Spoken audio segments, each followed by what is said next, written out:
ரோமர் 6ஆம் அதிகாரம். ஆகையால் என்ன சொல்லுவோம்?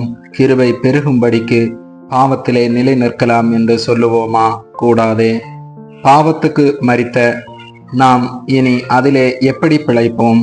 கிறிஸ்து இயேசுவுக்குள்ளாக ஞானஸ்நானம் பெற்ற நாம் அனைவரும் அவருடைய மரணத்துக்குள்ளாக ஞானஸ்நானம் பெற்றதை அறியாமல் இருக்கிறீர்களா? மேலும் பிதாவின் மகிமையினாலே கிறிஸ்து மரித்தோரிலிருந்து எழுப்பப்பட்டது போல நாமும் புதிதான ஜீவனுள்ளவர்களாய் நடந்து கொள்ளும்படிக்கு அவருடைய மரணத்திற்குள்ளாக்கும் ஞானஸ்நானத்திலே கிறிஸ்துவுடனே கூட அடக்கம் பண்ணப்பட்டோம். ஆதலால் அவருடைய மரணத்தின் சாயலில் நாம் இணைக்கப்பட்டவர்களானால் அவர் உயிர்த்தெழுதலின் சாயலிலும் இணைக்கப்பட்டிருப்போம். நாம் இனி பாவத்துக்கு ஊழியம் செய்யாதபடிக்கு பாவ சரீரம் ஒளிந்து போகும் பொருட்டாக நம்முடைய பழைய மனுஷன் அவரோட கூட சிலுவையில் அறையப்பட்டதென்று அறிந்திருக்கிறோம். மரித்தவன் பாவத்துக்கு நீங்கி விடுதலையாக்கப்பட்டிருக்கிறானே. ஆகையால் கிறிஸ்துவுடனே கூட நாம் மரித்தோமானால் அவருடனே கூட பிழைத்தும் இருப்போம் என்று நம்புகிறோம். மரித்தோர்ந்து எழுந்த கிறிஸ்து இனி மரிப்பதில்லை என்று அறிந்திருக்கிறோம். மரணம் இனி அவரை ஆண்டு கொள்வதில்லை. அவர் மரித்தது பாவத்திற்கென்று ஒரே தரம் மரித்தார். அவர் பிழைத்திருக்கிறது தேவனுக்கென்று பிழைத்திருக்கிறார். அப்படியே நீங்களும் உங்களை பாவத்திற்கு மரித்தவர்களாகவும் நம்முடைய கர்த்தராகிய இயேசு கிறிஸ்துவுக்குள் தேவனுக்கென்று பிழைத்திருக்கிறவர்களாகவும் எண்ணிக்கொள்ளுங்கள். ஆகையால் நீங்கள் சரீர இச்சைகளின்படி பாவத்திற்கு கீழ்ப்படியத்தக்கதாக சாவுக்கு ஏதுவான உங்கள் சரீரத்தில் பாவம் ஆளாதிருப்பதாக.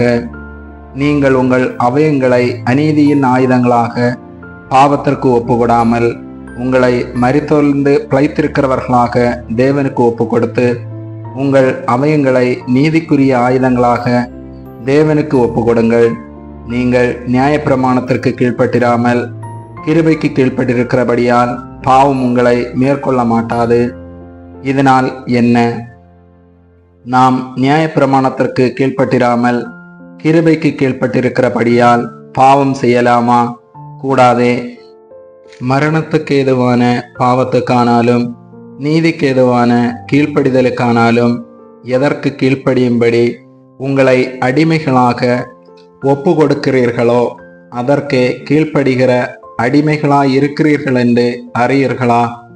முன்னே நீங்கள் பாவத்திற்கு அடிமைகளாயிருந்தும் இப்பொழுது உங்களுக்கு ஒப்புவிக்கப்பட்ட உபதேச சட்டத்திற்கு நீங்கள் மனப்பூர்வமாய் கீழ்ப்படிந்ததினாலே தேவனுக்கு ஸ்தோத்திரம். பாவத்தினின்று நீங்கள் விடுதலையாக்கப்பட்டு நீதிக்கு அடிமைகளானீர்கள். உங்கள் மாம்ச பலவீனத்தின் நிமித்தம் மனுஷர் பேசுகிற பிரகாரமாய் பேசுகிறேன். அக்கிரமத்தை நடப்பிக்கும்படி முன்னே நீங்கள் உங்கள் அவயங்களை அசுத்தத்திற்கும் அக்கிரமத்திற்கும் அடிமைகளாக ஒப்பு கொடுத்தது போல் இப்பொழுது பரிசுத்தமானதை நடப்பிக்கும்படி உங்கள் அவயங்களை நீதிக்கு அடிமைகளாக ஒப்பு கொடுங்கள். பாவத்திற்கு நீங்கள் அடிமைகளாயிருந்த காலத்தில் நீதிக்கு நீங்கினவர்களாயிருந்தீர்கள். இப்பொழுது உங்களுக்கு வெட்கமாக தோன்றுகிற காரியங்களினாலே அக்காலத்தில் உங்களுக்கு என்ன பலன் கிடைத்தது? அவைகளின் முடிவு மரணமே. இப்பொழுது நீங்கள் பாவத்தினின்று விடுதலையாக்கப்பட்டு தேவனுக்கு அடிமைகளானதினால் பரிசுத்தமாகுதல் உங்களுக்கு கிடைக்கும் பலன். முடிவோ நித்திய ஜீவன். பாவத்தின் சம்பளம் மரணம். தேவனுடைய கிருபை வரமோ நம்முடைய கர்த்தராகிய இயேசு கிறிஸ்துவினால் உண்டான நித்திய ஜீவன். ஆமேன்.